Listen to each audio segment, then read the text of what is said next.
ونعوذ بالله من شرور أنفسنا ومن سيئات أعمالنا من يهده الله فلا مضل له ومن يضلل فلا هادي له وأشهد أن لا إله إلا الله وحده لا شريك له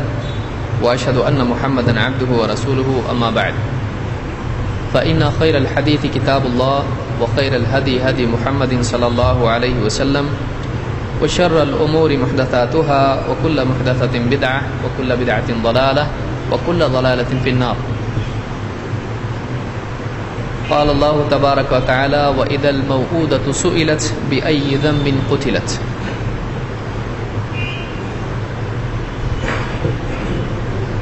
اللہ رب العالمین نے دنیا کا نظام اس طرح سے چلایا ہے کہ جب اللہ تعالیٰ نے پہلے انسان کو پیدا کیا تو اس انسان کو اکیلا نہیں رکھا، بلکہ اللہ رب العالمین نے اس کے لیے ایک جوڑا بنایا،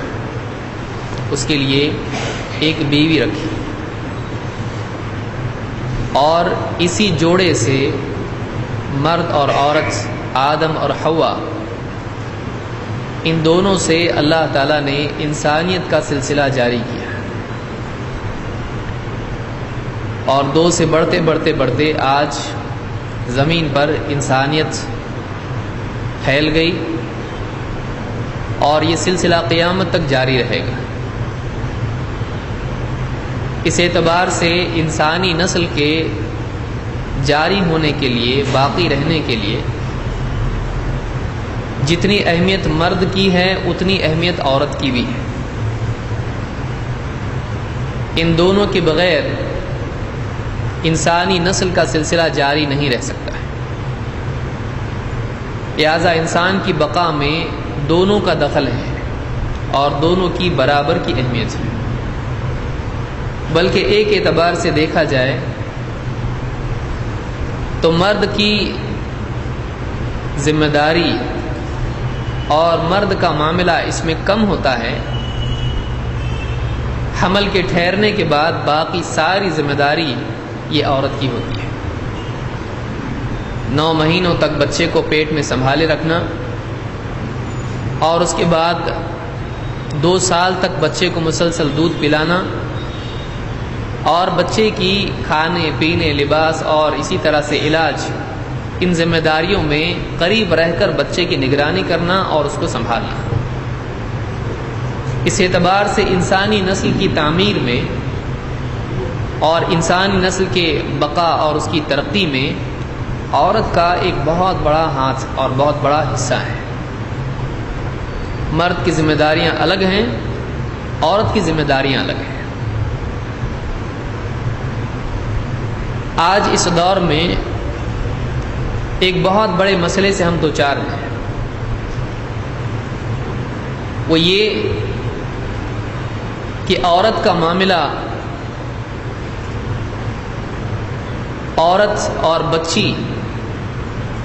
اس کی حفاظت ایک مستقل مسئلہ بن چکی ہے۔ نیوز پیپرز میں، میڈیا میں جو مسلسل واقعات دیکھنے میں آ رہے ہیں، اس سے بات محسوس ہو رہی ہے کہ عورت پہلے بھی غیر محفوظ تھی، لیکن آج اس دور میں عورت اور بھی زیادہ غیر محفوظ ہو چکی ہے۔ چلتی ہوئی بس میں ایک جوان بچی کی آبرو ریزی کرنا، اسی طرح سے 5 سال کی یا اس سے کم عمر کی یا اس سے زیادہ عمر کی بچی، چھوٹی بچی جو ابھی ڈھنگ سے اسکول جانے لائق نہیں ہے، ایسی بچی کی آبرو ریزی کرنا، اس کے ساتھ زنا کرنا، یہ واقعات میڈیا میں آج اچھل کر ہمارے سامنے آ رہے ہیں، اور پورا ملک اس کی زد میں ہے، پورا ملک اس سے پریشان ہے کہ کیا کرے۔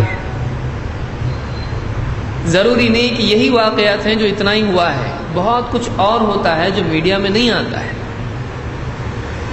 لیکن میڈیا میں اس طرح کے واقعات کا آنا ملک کی ذہنیت اور ملک کا یا عالمی سطح پر انسانیت کا کارواں کہاں جا رہا ہے، اس کی ایک علامت ہے۔ کہ انسان اس حد تک گر سکتا ہے، انسان اتنی گری ہوئی حرکت کر سکتا ہے کہ وہ ایک 5 سال کی بچی کی زندگی برباد کرے، یہاں تک کہ وہ مر جائے۔ ابھی مشکل سے ہفتہ اس کو ہوا ہے اس واقعے کو، کہ بچی آج محفوظ نہیں ہے، وہ اسکول جا رہی ہے، باہر کھیل رہی ہے، یا گھر میں سے کہیں اور جا رہی ہے پڑوس میں، تو ایک بچی واقعی کتنی محفوظ ہے۔ یہ ہر آدمی اس طرح کے واقعات سے سوچنے پر مجبور ہو جاتا ہے کہ واقعی میری بچی، میری بیٹی محفوظ ہے یا نہیں، چاہے وہ چھوٹی بچی ہو 5 سال کی، یا پھر وہ 15 سال کی، 20 سال کی بچی ہو،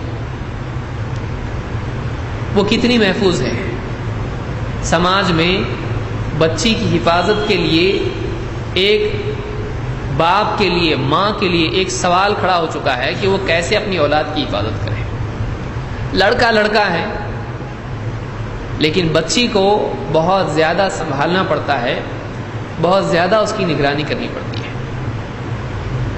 لہذا اس معاشرے میں، اس دور میں ہم اپنی بیٹی کی حفاظت کیسے کریں، کن کن چیزوں سے کریں، یہ ایک بہت ہی سوچنے کی اور غور و فکر کرنے کی چیز ہے۔ اسلام اس سلسلے میں ہم کو کیا رہبری دیتا ہے؟ آج کی اس گفتگو میں اسلام اس دور میں ہم کو اولاد کی حفاظت کے لیے، ان کی تربیت کے لیے کیا رہبری دیتا ہے، اور کیسے ہم اپنی اولاد کو محفوظ کریں، اور کن کن چیزوں سے اولاد کی اور خصوصاً بیٹی کی حفاظت کی جائے۔ آج کی اس گفتگو میں ہم اسی مرکزی نقطے کو لے کر کچھ باتیں قرآن و سنت کی روشنی میں دیکھیں گے